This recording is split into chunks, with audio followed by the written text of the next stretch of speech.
Amy Winehouse, the Grammy winner who sang so memorably about not wanting to go to rehab, canceled her latest tour after a disastrous performance this weekend in Belgrade.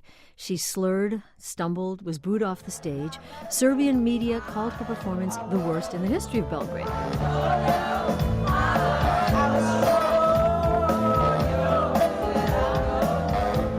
Well, hopefully she'll be able to look back at that performance and laugh about it one day, the way Marissa Nadler did.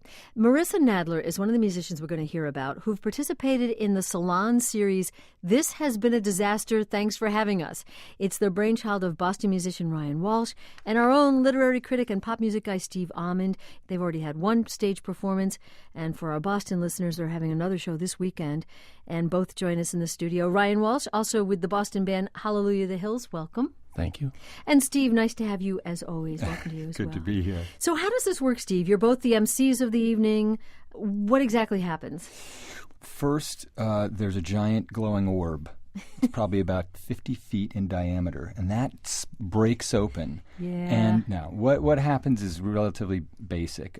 We go to a small bar, and Ryan and I sit on either side of a musician and pelt them with questions about their most humiliating moments in the music industry. And why do you do this? It's unburdening for everybody involved and oftentimes funny to talk and luxuriate in the failures that we all are by listening to somebody else. Well, and let's do that for a second, because Ryan, I mentioned you're in the band Hallelujah the Hills, but you also are in a group called The Stairs. And in this first show that you've already had with Steve, you begin with an anecdote. And let's set it up. You were in Connecticut? That's right, yep. Yep. And you were the opening act for a band with a lead singer who also was named Ryan? Also named Ryan. That's an important point of the story, yep. So hilarity ensues. You show up there, Ryan, and someone tells you, Ryan, that you have a phone call. Let's listen. I get on the phone and they say, "Hey, listen, Ryan, I am really sorry about that opening band. The booker was very pushy. I don't want them here. We're going to put them on. An hour's going to go by. Then you're going to play, bro. Again, really sorry." And then I said, this is actually Ryan from the opening band. Without pausing a second, on a dime, he goes, "Listen, man, it's so great to have you here. we really appreciate you coming. It's going to be great." So Ryan Walsh, again, the opening act, Ryan. What was it like to tell that story? It was liberating for me because rock and roll is inherently embarrassing. But it's also, I haven't found anything else that's as fun or as exciting or freeing. What do you mean it's inherently embarrassing? You can look at any spoof of any rock and roll band to see what's inherently ridiculous about it. Just turn the sound down when a band is no, playing turn on it up TV. to 11. Turn it up to 11. Yeah. You were saying, Steve, turn the sound down. Well, then you're just seeing a bunch of people in funny costumes prancing around desperate for your attention. I'm thinking of the Saturday Night Live skit where Will Ferrell played the cowbell. More cowbell.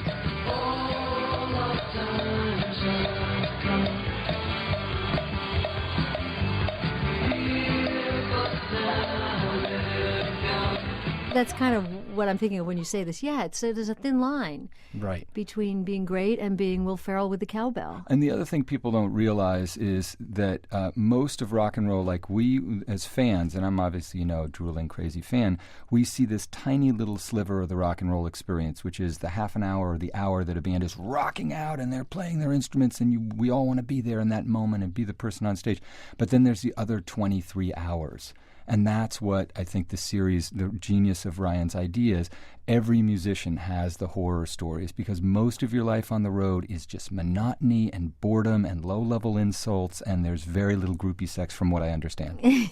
Correct. And yet there are other things offered, and if you aren't disciplined, you end up like, well, maybe Amy Winehouse or Marissa Nadler, who was a guest on your first show. First, let's hear some of her music. This is from her latest CD, The Sun Always Reminds Me of You. It's a beautiful day, and I went for a walk, but I saw that old dirt path where we used to talk. What a beautiful sound. Yes. I'm thinking, how could that go wrong? Yes. Let us count the waves. She tells you about a disaster she had in Oslo. Let's listen. I drank a lot of whiskey, and I don't remember, I don't remember a lot of shows in my life, but this one I really don't remember. I remember, kind of screeching like a hyena, and then I go back to the club, and the next day I see this review of the concert, and it was just this is the best. I can't do accents. How do you do a Norwegian accent? Worst concert I've ever seen. That's pretty brave for someone to confess that they were participating in the worst concert someone had ever seen. Yeah, this is the whole point. I mean, I think people actually feel quite enthusiastic about going and hearing about other people's failures. And everybody who has agreed to come on, nobody has said no yet. Well. Check that. A few people have said no, but Ryan has not told me they've said no. Well, but Ryan, how do they respond when you go to fellow musicians and say, hey, want to come tell me about your worst moment ever? Most people jump at the chance because I think the expectation is to pretend I'm a rock star, everything goes smoothly. And I think that pretending that there's not this other stuff, these disasters and these calamities is a lie. And so to come clean on the lie and have it be fun, I think is very appealing to people. Well, you talk about, having to put on the concerts and how many, pitfalls there have to be avoided on way to the stage. You have a Life on the Road disaster with Steve Mayone. Well, Steve Mayone is a wonderful musician. He's been playing in Boston he plays with Bo Thayer's band. He plays solo. He has a bunch of incredibly beautiful records. Unfortunate Son is one. Bedroom Rockstar, Long Play record is his most recent one. So he's a wonderful guitarist and mandolin player. Well, I've been worked like a dog. Lord, I've paid my dues. You should walk a mile in these shoes. He's been on the road, with a ton of bands, and he's just told us a story about, driving with a particularly obstreperous driver, shall we say. So he dropped us off. He went to the hotel room. He was disoriented. He was walking around the hotel, and the people there were saying, "Excuse me, can we help you?" He was like, "I'm just looking for my room. Where the hell's my room?" And they chased him off because they thought this guy was strange. And he took off with the bus and was gone with our gear and our clothes and everything we owned.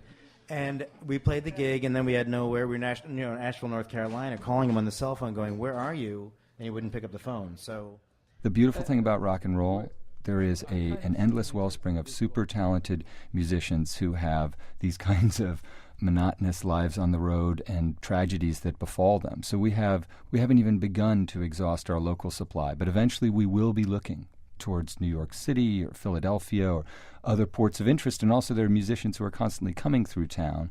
And I believe that, if we can make the right pitch and not actually seem to be stalking them, that they'd be delighted to come in and, talk for a few minutes about their worst experiences. Steve Almond, here and now's literary critic and, of course, music aficionado. His latest book, Rock and Roll Will Save Your Life, and musician Ryan Walsh, now with the band Hallelujah the Hills. And their show, This Has Been a Disaster. Thanks for having us. Ryan, Stephen, thank you both. Hey, no problem. Thank you, guys. Good to be here. Knock, knock, here I am, a civilian outpost.